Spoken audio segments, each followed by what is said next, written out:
Hello बच्चों, कैसे हैं आप लोग। आई होप आप बहुत अच्छे होंगे। तो हम आपके इस क्लास में आपको नाउन फ्रेज इन अपोजिशन के बारे में बताएंगे कि इस टाइप के सेंटेंस जो है नाउन फ्रेज इन अपोजिशन को टाइप के सेंटेंस को आप कैसे सिंथेसाइज करेंगे, राइट। तो मैं इसकी बात करता हूँ नाउन फ्रेज इन अपोजिशन। ठीक, नाउन फ्रेज इन अपोजिशन। ठीक है, opposition, non phrase in opposition के बारे में बात करेंगे। ठीक है, तो अपोजिशन का मतलब क्या होता है। अपोजिशन का मतलब होता है कि जोड़ना। ठीक, तो हम बात करते हैं क्या होता है ये नॉन फ्रेज इन अपोजिशन, कैसे बनाएंगे। तो सबसे पहले मैं आपको एक सेंटेंस के माध्यम बताता हूँ, फिर उसके रूल्स मैं आपको बताता हूँ कि कैसे बनाया जाएगा, right.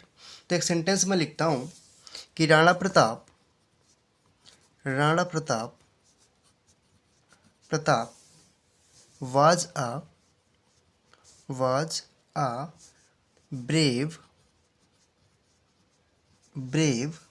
warrior.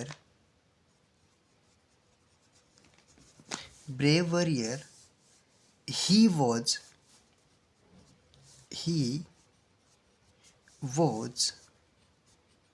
the king of Mewar. ये क्वेश्चन है, ठीक है।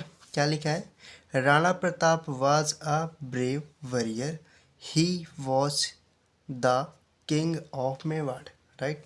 ये सेंटेंस है और इस सेंटेंस को आप कैसे इसको सिंथेसाइज करेंगे। तो बहुत आसान तरीका है।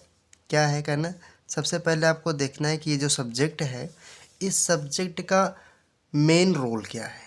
मतलब मेन चीज़ इस सेंटेंस में, इस जैसे ये सब्जेक्ट है आपका, तो इस सब्जेक्ट जो है इसमें इसका मेन चीज़ क्या है, राइट। मेन हिस्सा क्या है, मेन पार्ट क्या हो सकता है इसका। तो देखो, राणा प्रताप है, ये ब्रेव वॉरियर है, एक योद्धा है। और ये योद्धा कहाँ के हैं, मेवाड़ की योद्धा है। और मेवाड़ में क्या है, किंग भी है। तो ये आपका ये वाला जो पोर्शन है, ये वाला जो हिस्सा है, ये मेन है। कहने का मतलब ये है, हम उस शब्द, जैसे ये सब्जेक्ट है, जो शब्द इसकी क्वालिटी को बता दे, राइट। क्या कह रहा हूँ, जो शब्द लिख देता हूँ, जो शब्द इसकी इसकी क्वालिटी को बता दे, ठीक है। जो शब्द इसकी क्वालिटी को बता दे उसी शब्द को रखना है। ठीक, रखना है मतलब नाउन के बगल, मतलब ये जो राणा प्रताप है एक सब्जेक्ट है, इसी सब्जेक्ट के बगल में रखना है। ठीक है, जो शब्द इसकी क्वालिटी बता दे। किसकी क्वालिटी, ये जो सब्जेक्ट है जैसे राणा प्रताप है, इसकी क्वालिटी क्या है, क्वालिटी है कि ये किंग ऑफ मेवाड़ है, राइट। तो इनकी क्वालिटी होता है, इसको बगल में रख देना है। कैसे बनाएंगे, देखो कैसे सिंथेसाइज करोगे, ध्यान से देखना। देखो, राणा प्रताप लिखा है तो हमने राणा प्रताप को एज इट इज ऐसे लिख दिया। ठीक है, राणा प्रताप हो गया। ठीक, इतना लिख दिया। अब देखो ये क्या है, किंग ऑफ मेवाड़ है, तो राणा प्रताप, ठीक, कॉमा करना है ऐसे। ठीक है, फिर आपको लिखना है king of Mewar, king of Mewar. ये आपने लिख लिया, जो मेन बात होती है वो बात आपने लिख लिया। उसके बाद क्या करेंगे हम, उसके बाद क्या है, वॉज आ ब्रेव वॉरियर, इसको इसके जस्ट बाद लिख देंगे। ठीक है, वॉज आ ब्रेव वॉरियर। ठीक, आई होप आप समझ गए होंगे कि कैसे आपको सिंथेसिस बनाना है। मैंने सेंटेंस लिखा, Rana Pratap was a brave warrior, he was the king of Mewar. तो आपको ये देखना है कि जो आपका सब्जेक्ट है उस सब्जेक्ट की क्वालिटी को क्या बता रहा है, राइट। अगर देखो ये जो सब्जेक्ट है राणा प्रताप, और इसकी क्वालिटी क्या है, क्वालिटी ये है कि ये मेवाड़ के क्या है, राजा है, तो इनका मेन क्वालिटी है ये। तो उसको जो है इसी सब्जेक्ट के बगल में जो मेन होगा ना, उसको पहले लिखा जाएगा, और जो उससे फिर उसके बाद जो भी बातें होंगी वो उसके जस्ट बाद लिखी जाएंगी। तो Rana Pratap king of Mewar was a brave warrior. ठीक, इस तरह से हम क्या करेंगे, सिंथेसाइज करेंगे। तो देख लेते हैं कि इस नियम को कैसे करेंगे। तो इस नियम का प्रयोग मैं लिख देता हूँ, इस नियम का प्रयोग तब होता है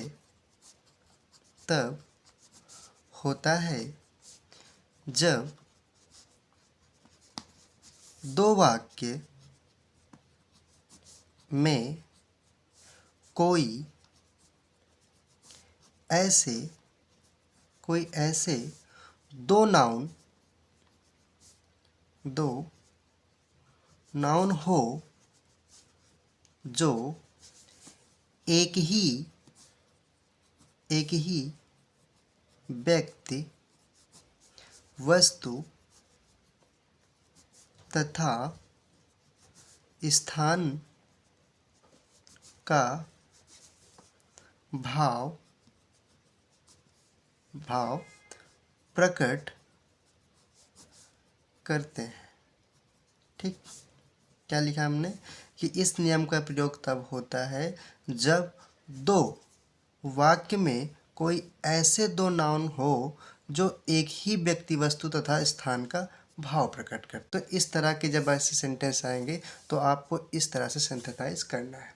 कहो तो मैं एक दो सेंटेंस आपको और करके बता देता हूँ। जैसे मैं एक सेंटेंस और लूँ बच्चा, मैं आपको सेंटेंस दिखा देता हूँ। जैसे मैंने कहा Kabir was a great, sentence देखना ध्यान से, दो तीन कर देता हूँ, है ना। जैसे मैंने लिखा कबीर was a great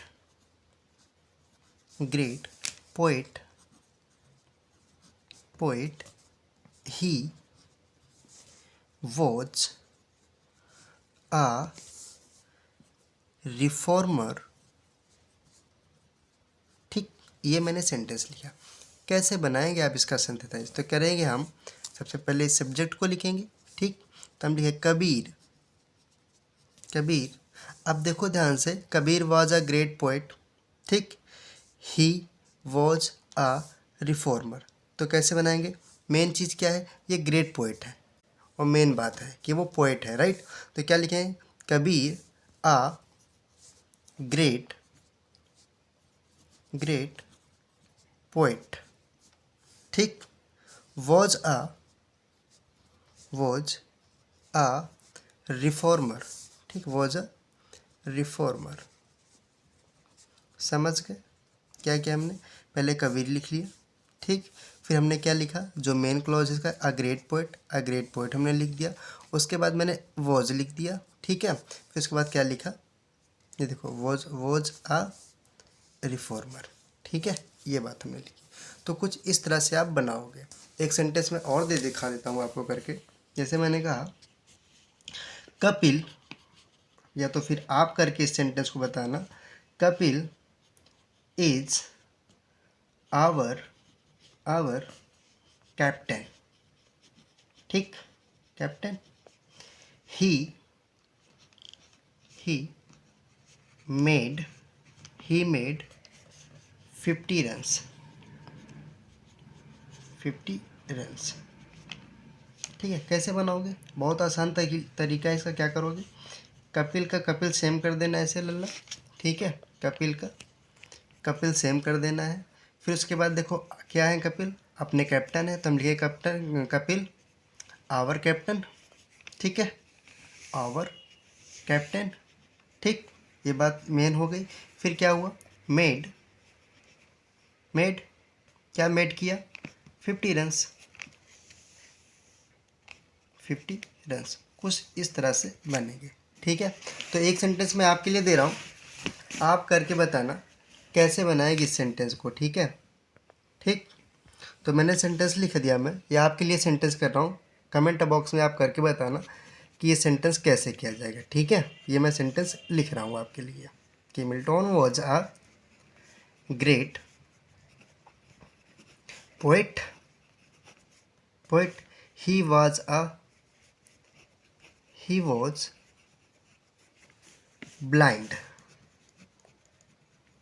ये सेंटेंस आपके लिए है और आप इसका सिंथेसाइज करके कमेंट बॉक्स में बताएंगे कि किस तरह से जो है हम नाउन फ्रेज इन अपोजिशन की बात करेंगे, राइट।